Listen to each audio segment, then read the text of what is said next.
Today I'm going to speak about Humanae Vitae. Our paper was launched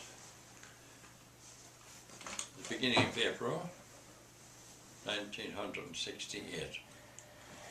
As I said, I wondered why I had been chosen to be the editor, since I knew nothing about editing a newspaper. Now, 4 months later, April to July, on the 30th of July, there was a press conference which released the papal encyclical Humanae Vitae. Let me first of all explain the background of this encyclical. The encyclical forbade the use of contraceptives. All down the history of the Church, from Roman times, the Church taught that the use of contraceptives was immoral and was a grave sin. In 1930, I think it was, at the Lambert conference in England, the Anglican Church allowed the use of contraceptives to married couples. But of course, naturally, once it's granted to married couples, then it spread. This now was contrary to the teaching of the Catholic Church. It was contrary to the teaching of all the Christian churches. And the Anglican Church was the first church to break ranks on this subject. Pope Pius XI, Achillearati was his name, but Pius XI, he was very, very angry, and he wrote an encyclical. It was published either on the 30th or the 31st of December that year, 1930. The name was Casti Connubii, which means of chaste wedlock. And here,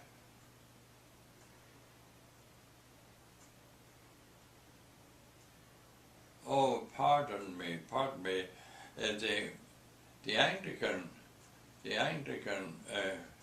conference, the Lambert conference, they admitted divorce, but they also admitted the use of contraceptives to married people. And Pius XI, in that encyclical, Casti Connubii, on the 30th or 31st December 1930, he reaffirmed the teaching of the Church in very strong language. He said that marriage was for life, divorce was completely out of consideration. And with regard to the use of contraceptives, they were immoral, they were a grave sin.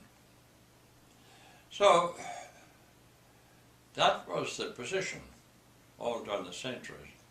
Then when it came to the Second Vatican Council, 1960, when was it? 63 to 65, I think it was. Pope John XXIII, he did not wish to leave this to the consideration of the Council. The Council wanted to consider it and wanted to give a decision, but the Pope would not allow it. And he withdrew consideration of the matter of contraception from the Council, and he set up his own commission to consider this matter and to advise him on it, and then he would give a decision. Unfortunately, the Pope died and the council was suspended. So when he was succeeded, by Pope Paul VI. Paul VI reconvened the Vatican Council, and he also expanded, he reconvened the council, this commission which the Pope had set up, his predecessor, and he expanded it to about 50 members. And the majority of the members were lay people, I understand. But 50 altogether, married couples. But there were some cardinals on the commission. I can mention two, for instance, Cardinal Boyle, who was the Archbishop of Brussels in Belgium, and Cardinal Sheehan, who was our titular cardinal in Santa Mente, and he was the Archbishop, I think, of Baltimore, of Baltimore, if I'm not mistaken. So there were many priests, theologians. Give an example, an important example is one who was the professor of moral theology at the Lateran University, the Pope's own university, and his name was Ferdinando Lamberskini, Monsignor Ferdinando Lamberskini. He was on the commission. So there were also four theologians, two I think from the Gregorian University, two Jesuits, and I think there was one Jesuit from Paris, whom I knew but I've forgotten his name, and another man, four of them.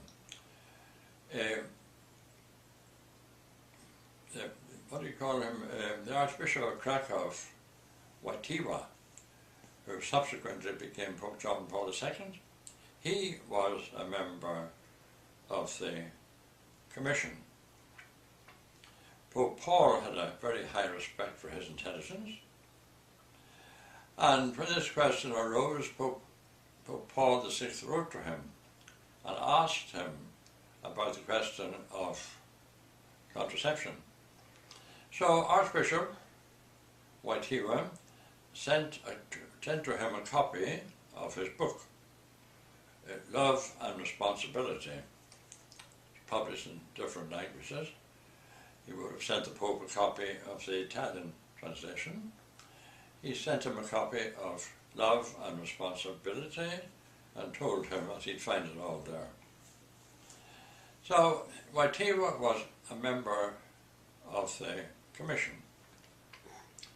Now, all members of the commission had pledged themselves to complete secrecy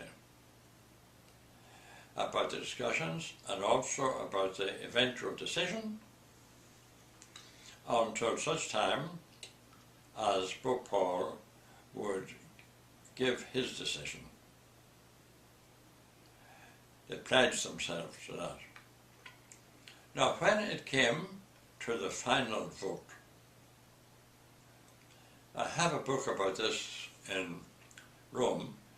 Unfortunately, I didn't have time to read it before I came, and but they give all the history of the thing from what had been leaked to the press afterwards. And during the discussions, it became apparent that the majority was going to be in favour of contraception. And the man who discovered the pill, or invented the pill, Dr. Noonan, I think his name was, he himself and his wife were members of that commission. Now, when it came to the final vote, remember there were 50 members. One was absent, Wojtyła, he wasn't there for the final vote. Perhaps it was that the government would not give him permission to leave Poland. The government was often acted in that way. So he was not present. So therefore there were 49. And of those 49, 4 voted against contraception, or we should say rather contraceptive intercourse, to make it quite clear, to distinguish it from natural family planning. But if of those 49, 4 voted against contraception and in favour of upholding the traditional doctrine of the Catholic Church all down the centuries. The other 45, is that right, 45 is it? Yes. The other 45 voted in favour of contraception. Now, to my surprise, among those were Cardinal Boyle, who was a great, dear personal friend of Pope Paul VI, and he was the runner-up in the election, a very close runner-up to Paul VI in the election, and Paul more or less indicated that at his first Angelus appearance at the the window of his studio. He appeared together with Cardinal Boyle, more or less indicating that he was the runner-up. So Cardinal Boyle, he voted with the majority in favour of contraception. Also was the Archbishop of Munich, Archbishop Döpfner. And to my surprise, I discovered recently that Cardinal Sheehan, who was our titular in San Clemente, he also voted with the majority, and so did Monsignor Ferdinando Lamberskini. Now that's important. He voted in favour of contraception. Now,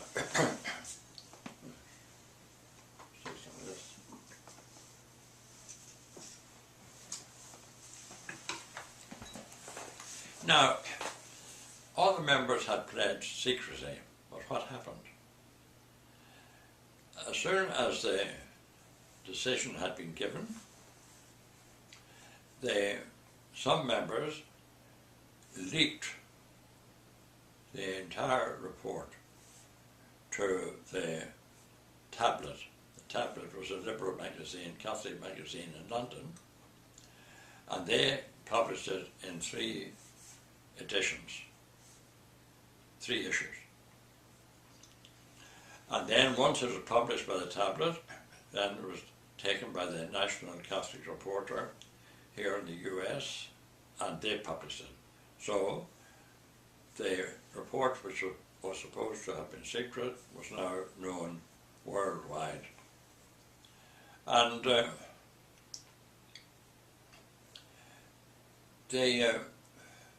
it was taken for granted.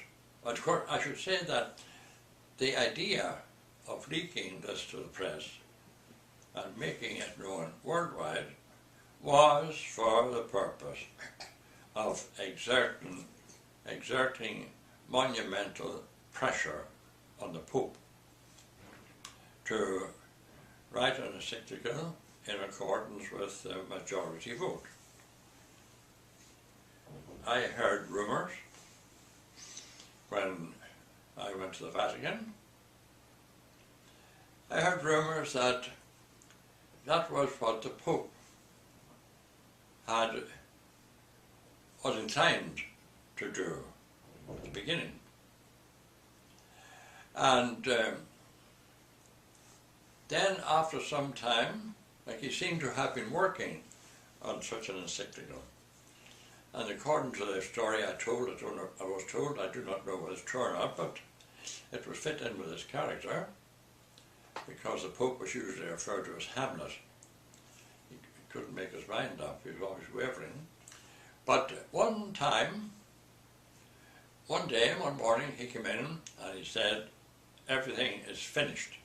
He finished with this group that he was discussing with, and threw them all out, and then he chose 4 theologians. One of them was a French Jesuit, I know, and the others, 3 of the others were those of the minority report, the people who didn't sign the majority report. And the secretary of this little commission was the man after he became Cardinal, he's from Slovakia. He was the prefect of the congregation for what do you call it, the congregation for the spreading of the gospel. What do you call it? I forget the name of the congregation. But anyway, come back to me. I knew him. Propagation of the faith. The congregation, not to the faith, but for the gospel. The congregation for propaganda fide. Propaganda fide. He was the cardinal there afterwards. But he was the secretary of this commission, and at that time he was an official of the congregation for the doctrine of the faith. So they drafted the encyclical, and it was very strange. They were changing at the end, and they were in a great hurry. They wanted to get it published by a certain date, and they eventually, like the polyglot press in the Vatican, they were up all night, and they'd be getting texts down and then changing the text and printing the new text and sending it back, and everything was done in great haste. And unfortunately, the entire text of the encyclical was leaked before publication. It was not the English text, but someone had bribed a member of the polyglot press. They were all sworn to secrecy. They had an oath of secrecy, and for that reason they received a higher salary. But one of them gave a copy of the Spanish edition, and it linked it to Time magazine. And it was a high-up member of Time magazine who told me this. And he said to me, "How much do you think we paid for it?" I said, "I would suggest $5,000. And he looked at me in surprise and said, "Yes," he said, "that was the exact figure that we paid this man." Now, Time magazine was a bit worried, see whether this was the correct text or not. However, they took a chance. They had Spanish people translating, people who knew Spanish language, translating all during the night, and they published the entire text in English. They published the entire text in English on the morning of the press conference that was to leak it in Rome. Of course, the time in Rome was 7 hours ahead. So by the time that the press conference had published this, the text was already circulating on the streets of New York. And then they found to their relief that they had got the right text. So when it came to the press conference, I was present at the press conference. All the journalists were packed in, and it was Lamberskini who gave the press conference. Now, Lamberskini, as I said, was professor of moral theology in the Lateran University. But I may have been one of the very few who were present at that press conference who knew that Lamberskini was a member of the Commission and that he had voted in favour of contraception and therefore against the encyclical which he was now being asked to present. In other words, the Holy See was asking him to present the encyclical against which he had voted in the Commission in order to test his obedience. A similar thing happened in Paris, where the Dominican liberal theologian Dominican Skilibax, of course, was in favour of contraception. He was against the encyclical, but he was asked to present the encyclical at the press conference in Paris, but that he refused to do. Now, as I said, I was present at the conference, and you wouldn't suspect from the way that he was speaking that he was against all this. And at one point, I asked him a question in Latin because I didn't know sufficient Italian to ask the question in Italian. But there was people who tried to justify contraception on the principle of the act with the double effect. So I asked him in Latin to explain to those present the principle of the act of the double effect and how this could not be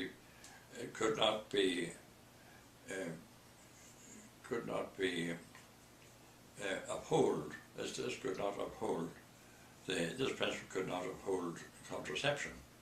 He turned on me very, very crossly in Latin, and he said to me, "You're a priest." He said, "You ought to know the answer." So I replied also in Latin to him, "Yes," I said, "I do know the answer. But there are journalists here, many people here, who do not know the answer, so would you please explain it to them?" And he got a bit miffed by that, but he gave some kind of explanation. Now, in passing, I may recall that on the following morning, when the account of the press conference was published on the Italian newspapers, like for instance, La Repubblica, Rome,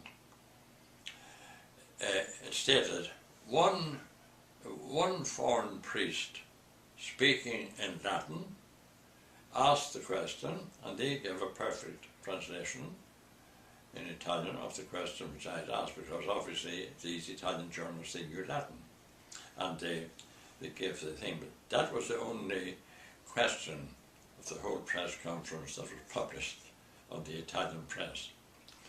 Well, then it came to question time, and one journalist asked Lamberskini, "Is the teaching of this encyclical infallible?"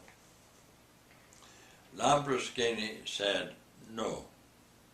That was the fatal error.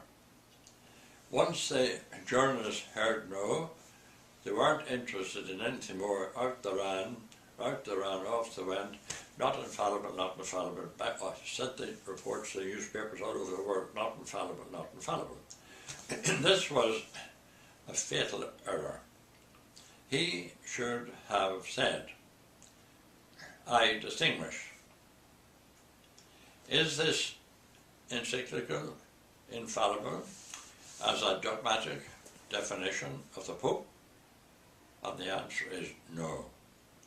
But is this encyclical infallible as the ordinary and universal magisterium of the Church? And the answer is, it most certainly is. The teaching of the thing was infallible. Infallible because it was the ordinary and universal magisterium of the church.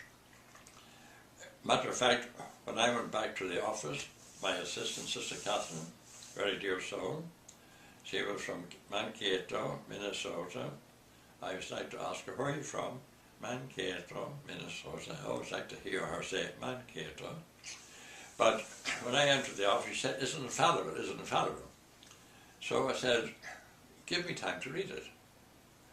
So anyway, the press conference ended, and I went to my office with 3 copies.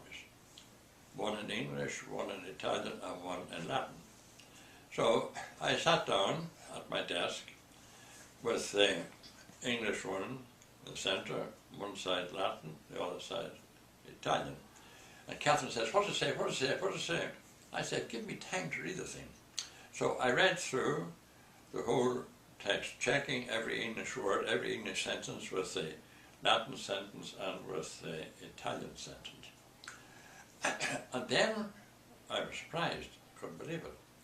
I said to me, I want to read a second time. So I went through it very meticulously a second time. And I discovered that, pardon me, there were some sections in the English text which are not in the Latin text, which is the official text, and also not in the Italian text, and some parts which are in the Latin text and which are not in the English text. This was due to all the running back and forth and publishing things at the last moment and all that. So I was absolutely astounded. The Latin and the Italian agreed, but here was the English, some parts more than the Latin, some parts less. So I phoned up to my boss in the Secretary of State. He's now an archbishop and retired, good friend of mine. Don't wish to mention his name. But I said to him, I told him what I found. Look, I said, Johnny, there are some parts in the English which are not in the Latin, and some parts of the Latin not in the English. What am I to do? So he said, those parts in the English, not in the Latin, cut them out. Those parts in the Latin, not in English, translate them and put them in. So I said, when I've done that, will I send it up to you for your okay? No, he said, that's what you're paid for. I was absolutely horrified. Here was I, just arriving out there as a man of 51, and here was an encyclical. I was translating parts and putting it in and cutting out other parts. And the translation wasn't a good translation from the point of view of English. And afterwards, other translations were made. The American, US translation, but American mission, it was hopeless. It gave rise to terrible problems.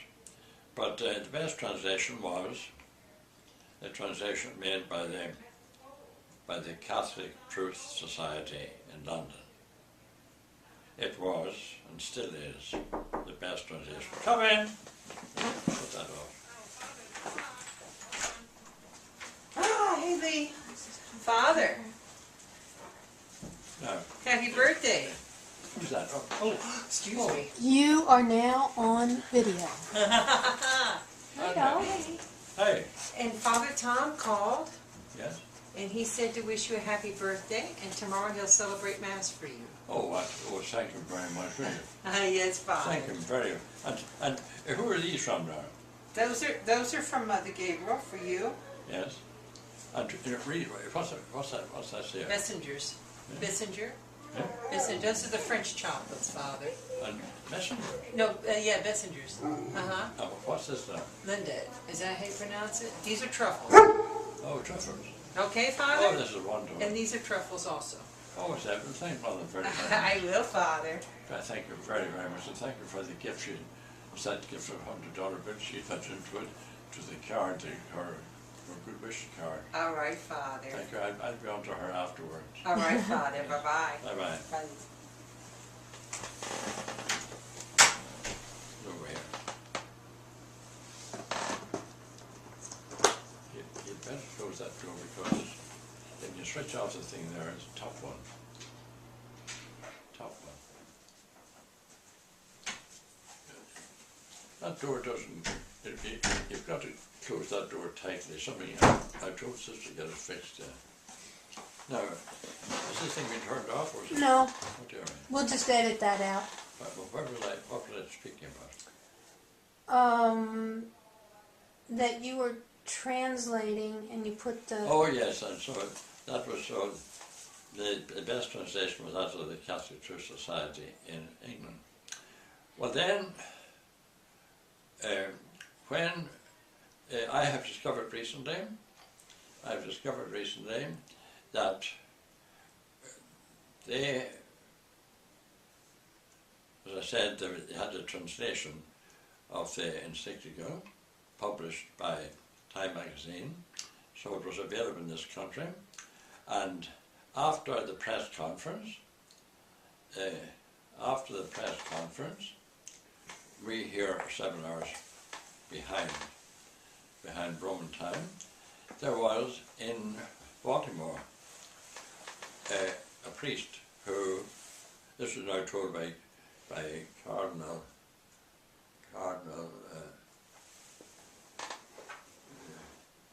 who's the man, Cardinal, I keep forgetting names, but anyway, make him back to me afterwards. But the Cardinal, this man, the Cardinal was an assistant pastor at the time, but one of the priests was a pastor in Baltimore. He had been an army chaplain in the Marines. He called a meeting of all the pastors and assistant pastors in Baltimore, and he urged them all to sign a letter repudiating the encyclical. He was urging them all. So they discussed this into the night, and they all agreed, with the exception of this man,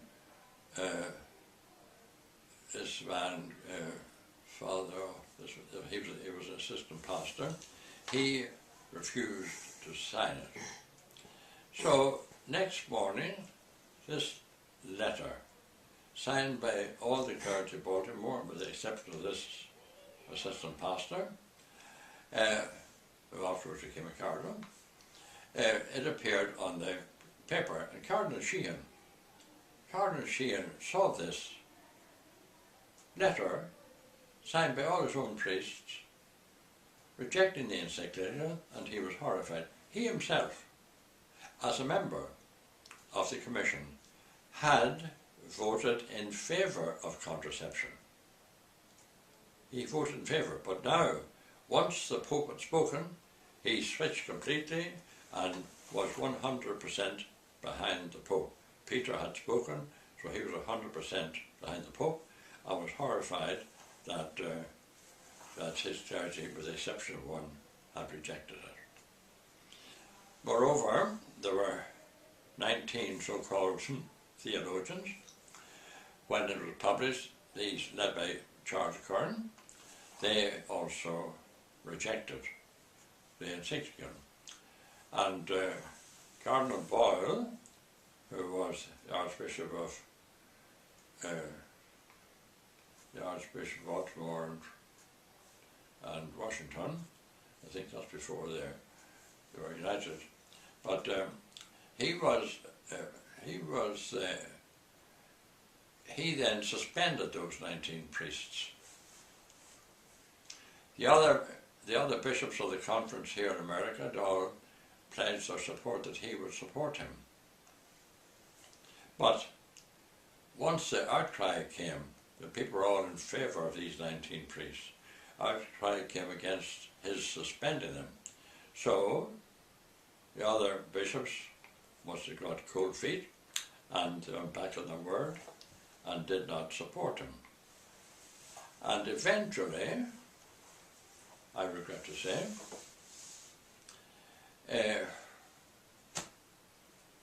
certain people concerned with this matter in the Vatican, whom I know and who have been friends of mine, they didn't like this disruption or this division, as in they wanted to bring about unity and amity, and instead of supporting Cardinal Boyle 100%, they kind of backed down and said perhaps it might be better if he withdrew the suspension to bring about peace. But once the suspension was withdrawn, those concerned then interpreted that as approval of their position. And therefore for a long time you had silence from the bishop on this thing, not supporting Humanae Vitae. One auxiliary bishop, who was a great theologian, and for whom the other bishops had foreseen a great future, and eventually the Red Hat, the Cardinal, he left the church. He rejected the Catholic faith and got married to a Jewess in a Protestant church, I think. So, now, what was the position? Well, I could say, as I usually express it, all the hell was let loose. And then, for the first time, I knew why divine providence has appointed me as the editor, even though I knew nothing about editing. At least when there was a fight on hands, I suppose divine providence thought it better to have an Irishman. You want to tell about in Ireland when you see a fight? Oh yes. Oh, there's a joke in Ireland when there's a fight going on. A stranger comes along and taps somebody on the shoulder. By the way, is this fight private or can anyone join in? But anyway, there was I in the middle of all this. I had no experience. I was a complete innocent.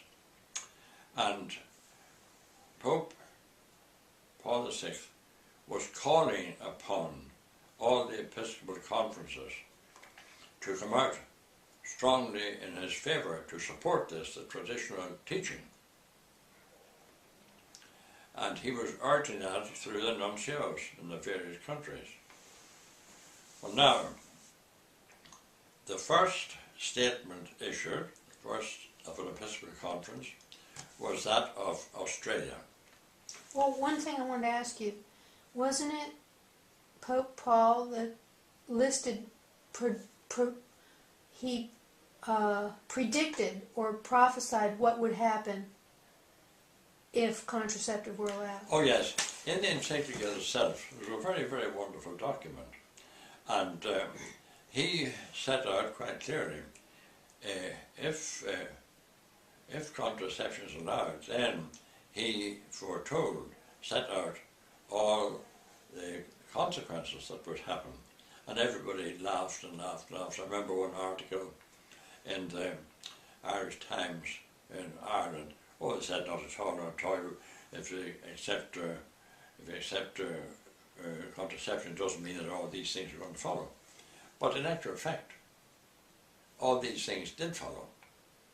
Everything that he predicted followed. And now we are in the sorry situation that we are today.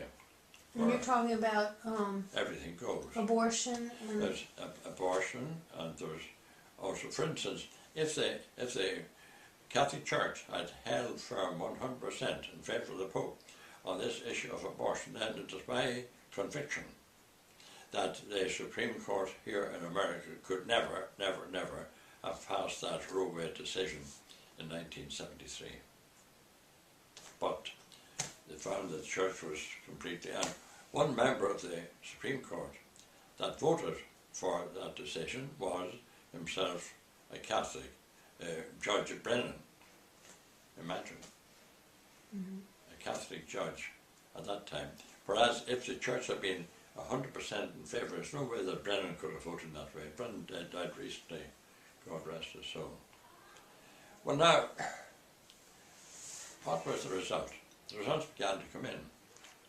And first was the statement of the Australian Conference, and Gilroy, Cardinal Gilroy, he was the Cardinal of Sydney, and he was a very orthodox man, and as one could expect, the Australian statement would be very orthodox, and so it was.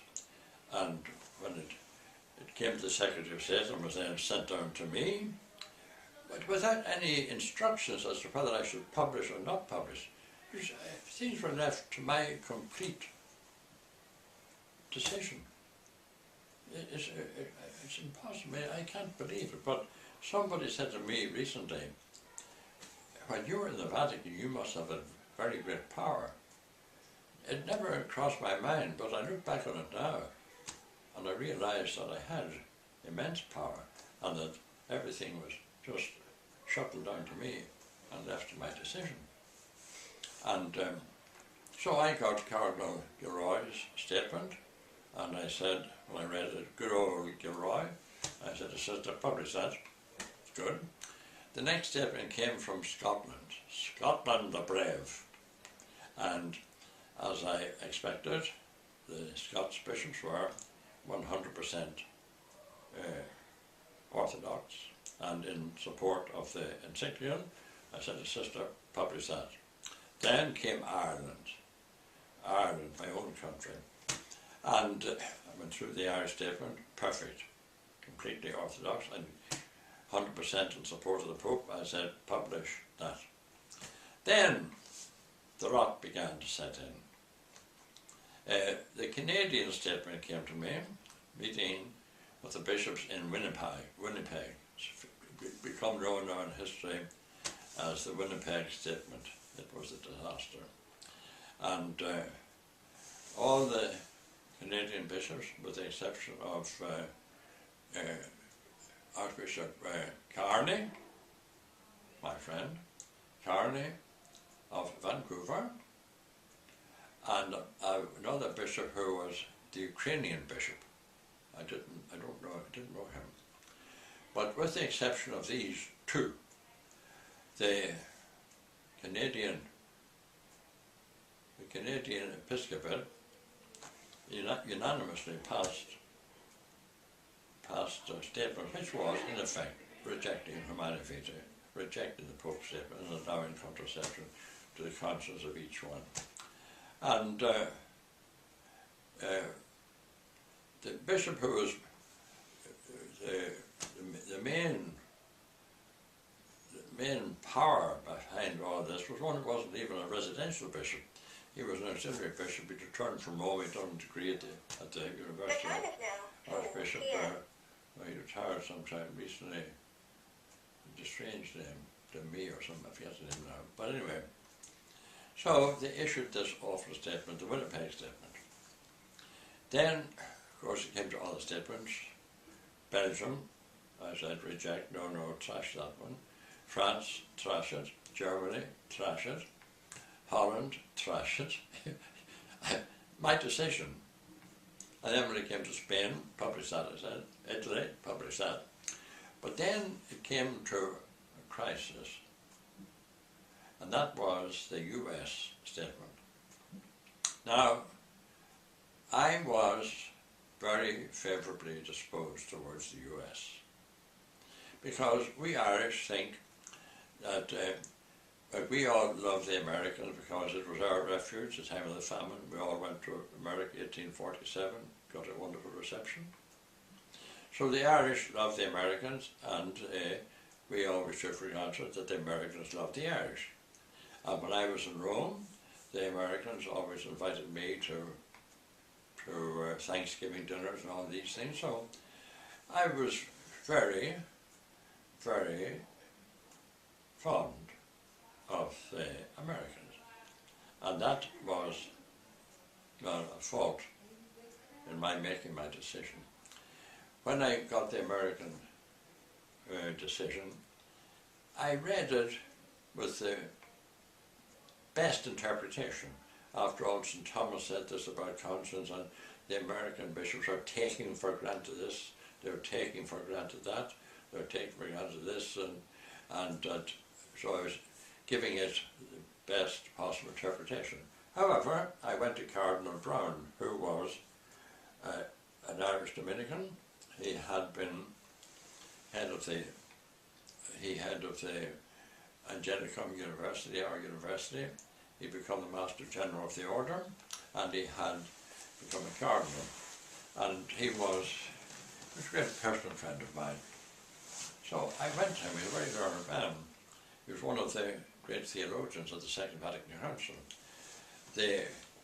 He intervened the second most often in the Second Vatican Council.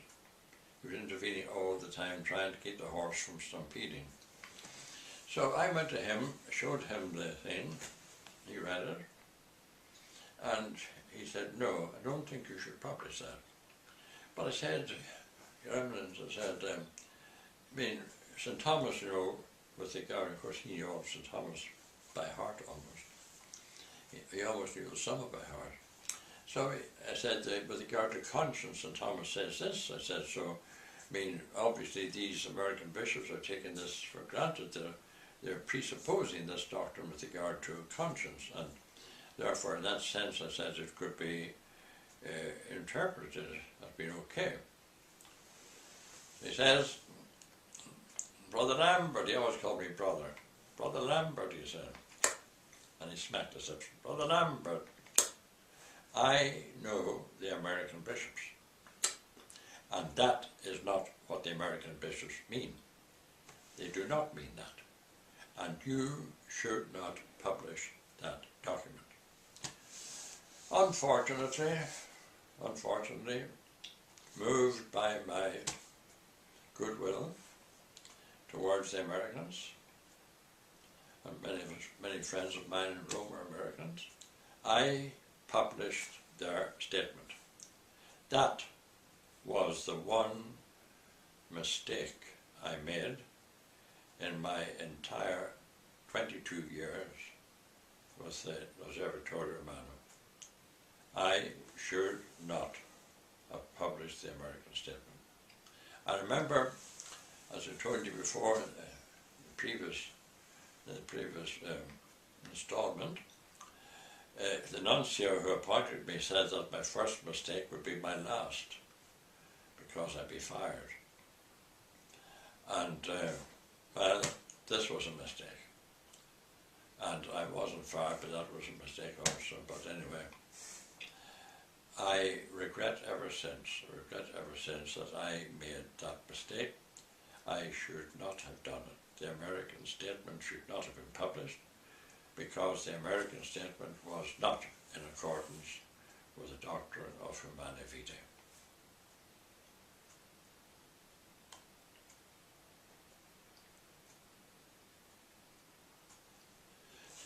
Then the aftermath came.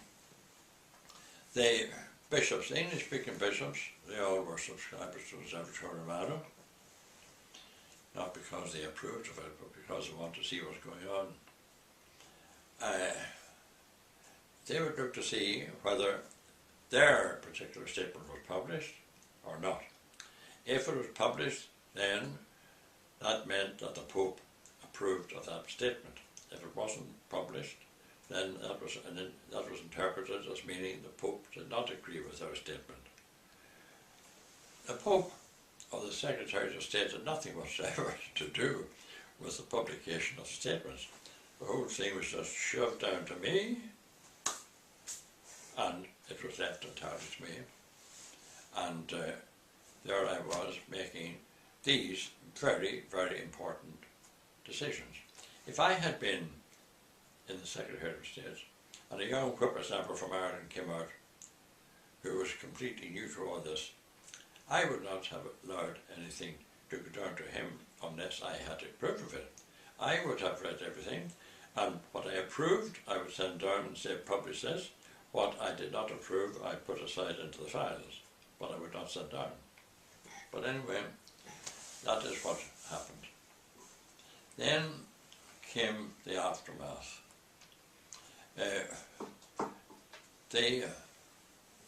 First with the Canadians. the president of the Canadian conference was a man called Bishop Powers. Powers now is an Irish name. The Powers come from Waterford in Ireland, southwest Ireland. So he came, I think he was Bishop of Antigonish, and he came into my office one day and he said to me, I see you have not published our statement. I said, that's right, Bishop. He said, but I suppose you will be publishing it. I said, oh, no. And he said, why not? I said, because I do not approve of it. You mean to say that you, Lamberskini, will not publish the statement of an episcopal conference because you do not agree with it? I said, precisely. That is the situation. Oh, he says, this won't do at all. I will get you removed. I said, I didn't ask for this job. I was frog marched out here. And I said, if you get me removed, you'll be doing me a favour. He said, I couldn't care less. So then we began, but he said, we published this other statement with conscience. Oh yes, I said, I read that too. I said, that's it, you're trying to save your face after having published the other thing. But I said the harm was done, and the harm was not being corrected. I said you should reject the entire statement. Oh, he was very angry, and he said he was going to get me removed. He jumped up. I said, sit down. I want to tell you now what I really think of you. I said, I have a great respect for the hierarchy.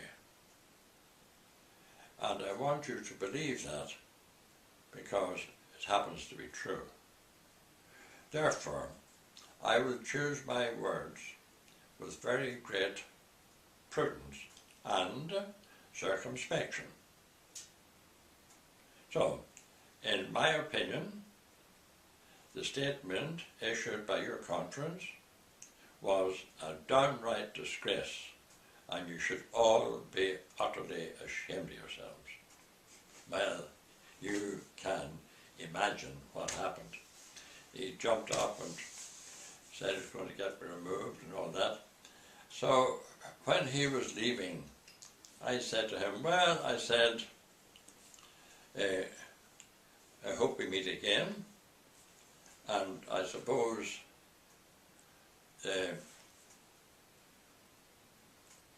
you will say, Bela ella Egenberach. He said, what's that? I said, that's a phrase we have in Irish, in Gaelic. De Valera, our great leader when he was Prime Minister, or Taoiseach as they call him, when he lost an election, which was very rare, the reporters would come to him and ask for his comments, and he'd always reply in Gaelic, Bela ella Egenberach. So he said, what's that mean? Well, his name, of course, was Powers. And said it means the Powers will fight another day. So he said, write that down. So I wrote it down in the old Gaelic script, which was the only script that I knew, and I don't know this modern, the modern Roman script in which Irish was written now. I never learned. I don't know it. So he looked at this and he said, what is this? He said, this hieroglyphics or something. No, I said, that's Gaelic script. Oh. So he said, would you write it down in phonetics? So I said, okay. I wrote down B-A-Y-B, L-A-W-L, L-A-W-L, and L-E-H, L, egg, E-G-G, egg, on, O-N, on, then Berach, and whatever, something like that. Anyway, I handed it to him, and he tried to read it. I said, no. Bela ella Egenberach. And Sister Catherine, my assistant, was sitting there opposite me, behind him, and she was looking at me and she was laughing because she knew I was making a farce of the whole thing. And so he was trying to get this out. Below, Lamberskini. No. Law, egg on bear. You see, you got the C aspirated. Egg on bear. You see, so Catherine was in fits of laughter. So anyway, we kept on for about 15 minutes, Bela, Ella, and Berach, until he got it pretty well correct. And he went out the door reciting Bela, Ella, and Berach. So that was the last I saw of him for some time. And then, shall I continue?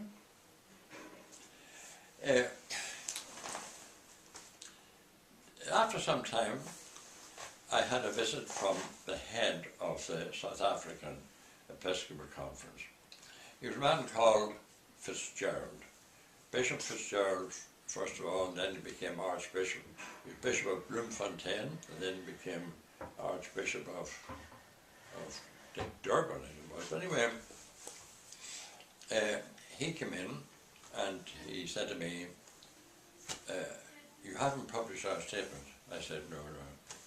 But he said, you will be publishing it. Well, I said, no. And why not? Because I said I don't agree with it. And he went through the same thing. You mean to tell me that you, Lamberskini, will not publish a statement by an Episcopal conference, you know? I said, precisely, that is the situation. So this won't do. He said, I'll get you removed. Then he says, how do I go about getting you removed? So I told him exactly how to go about getting me removed. So he read the whole thing down. I was very cooperative. And he wrote the whole thing down, and then he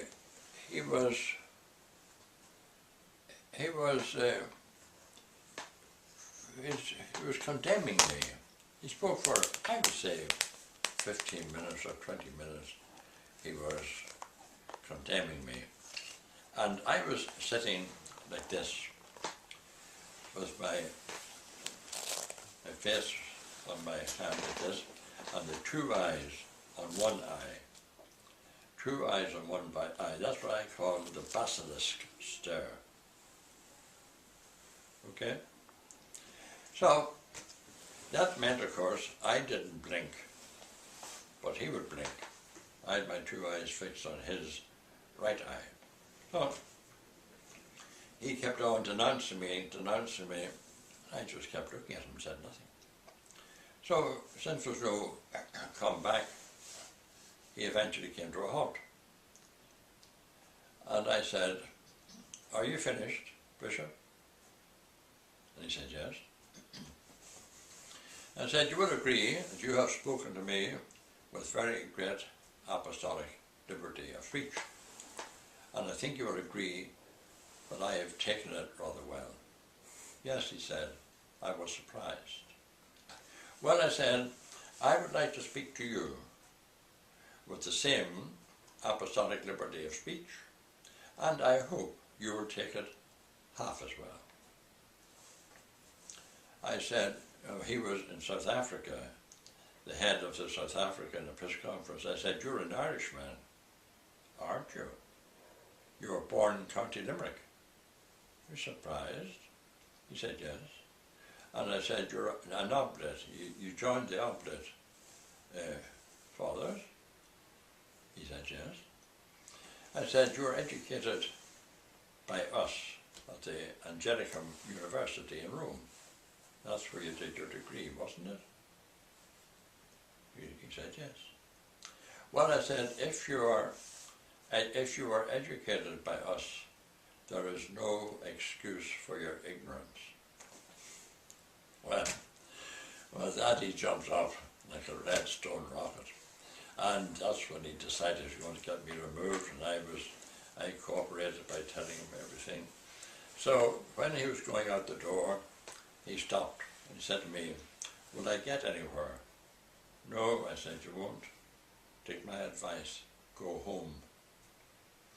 that was the end of that. That is for the moment. Now, shall we just pause for a moment here? Yeah. Okay. Now, the next thing is for these two men come back after 3 years. Do you want to continue with that? If you want to. Or what? It's up to you. Oh, we'll just see what time it is. The time is now 17 minutes past 4 p.m. Totally up to you. Yes. Well, now.